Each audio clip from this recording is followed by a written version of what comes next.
السلام علیکم ورحمۃ اللہ وبرکاتہ۔ آپ سب کو اسلامک پروڈکشن میں خوش آمدید۔ آج کا جو میرا موضوع ہے وہ رمضان کی فضیلت اور روزے داروں کی فضیلت کیا ہے۔ انتہائی عام بیان ہے، اس کو آخر تک لازمی سنیے گا۔ حضرت عمر فاروق رضی اللہ تعالی عنہ سے روایت ہے کہ رسول اللہ صلی اللہ علیہ وسلم جب رمضان کا ایک دن شروع ہونے کو باقی رہ جاتا تو آپ لوگوں کو جمع فرما کر خطبہ ارشاد فرماتے کہ ہے لوگوں، رمضان آ گیا،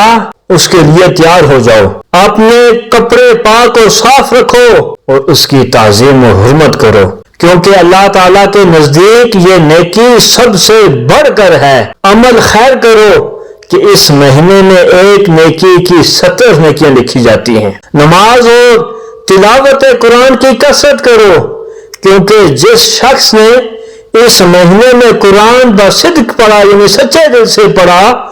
اس کو ہر حرف کے بدلے اللہ تعالیٰ جنت میں ایک باغ عطا فرمائے گا، اور اس کے درخت اس قدر عظیم و شان اور بلند و بالا ہوں گے کہ دنیا میں ان کی مثال نہیں ملتی۔ پتوں سے ڈھکے ہوں گے اور ہر درخت کے نیچے 70,000 فرشتے ہوں گے جو اس شخص کے لیے قیامت تک استغفار اور دعا کرتے رہیں گے۔ قیامت کے دن اس کے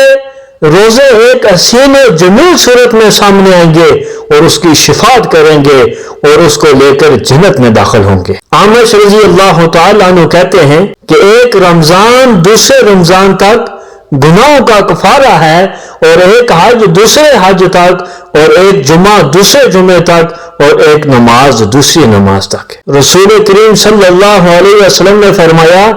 کہ رجب میری امت کا مہینہ ہے، اسے دوسرے مہینوں پر ویسے ہی فضیلت ہے جیسے کہ میری امت کو دوسری امتوں پر، اور شعبان میرا مہینہ ہے، اور جیسے میں تمام انبیاء پر افضل ہوں اسی طرح یہ مہینہ بھی اور مہینوں پر افضل ہے، اور رمضان اللہ کریم کا مہینہ ہے اور اس کی فضیلت کا اندازہ نہیں لگایا جا سکتا، یہ صرف اللہ ہی جانتا ہے۔ حضرت ابو مسعود انصاری رضی اللہ تعالی عنہ سے روایت ہے کہ جس شخص نے رمضان کے روزے رکھے اور اس کے کل مناسک ادا کیے، حرام کو حرام سمجھا اور کسی برے کام کا مرتکب نہ ہوا، تو اس کے چھوٹے بڑے گناہ معاف کر دیے جاتے ہیں، اور ہر تسبیح اور تحلیل کے بدلے میں اس کے لیے جنت میں ایک مکان ہیرے اور جواہرات سے بنایا جاتا ہے،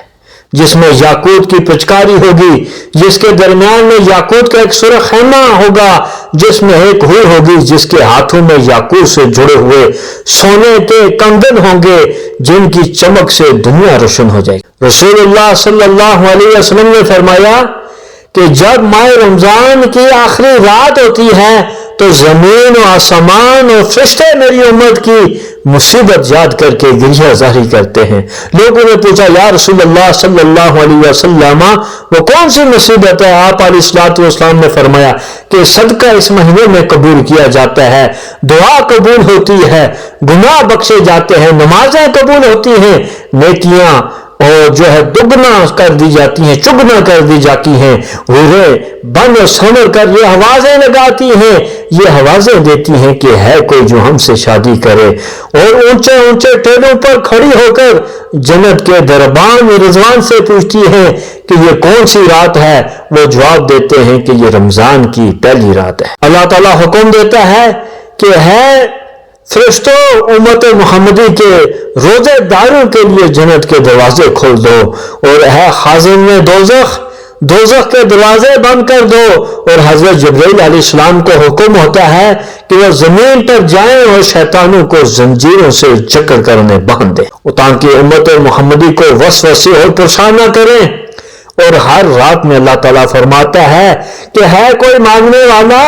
کہ میں اس کا سوال پورا کروں، ہے کوئی توبہ کرنے والا کہ میں اس کا گناہ معاف کروں، ہے کوئی بخشش چاہنے والا کہ میں اس پر اپنی رحمتیں نازل کروں۔ افطار کے وقت اللہ تعالیٰ 1000 در 1000 مجرموں کو جن کے لیے عذاب واجب ہو چکا ہوتا ہے ان کو بخش دیتا ہے، اور جمعے کے دن رات اور دن کے ہر لمحہ کے حساب سے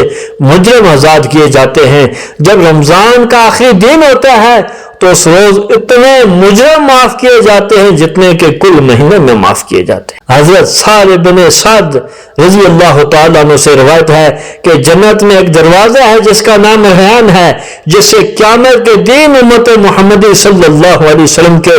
وہ لوگ داخل ہوں گے جنہوں نے رمضان میں روزے رکھے ہیں۔ آواز دی جائے گی کہاں ہے روزہ رکھنے والے، اور رمضان میں ذکر خدا کرنے والے آئیں اور اس دروازے سے داخل ہوں۔ وہ لوگ اٹھیں گے اور جب دروازے سے گزر جائیں گے تو وہ دروازہ بند ہو جائے گا، پھر اس میں کوئی بھی داخل نہیں ہو سکے گا۔ رسول اللہ صلی اللہ علیہ وسلم نے فرمایا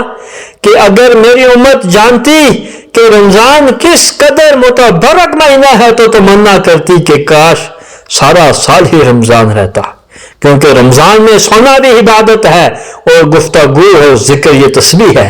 اور ایک عمل کے 70 عمل شمار ہوتے ہیں، یعنی ایک نیکی کی 70 نیکیاں لکھی جاتی ہیں۔ جس نے رمضان کے پورے روزے اول سے لے کر آخر تک رکھے وہ گناہوں سے اس طرح پاک ہو جاتا ہے کہ گویا آج ہی ماں کے پیٹ سے پیدا ہوا ہو۔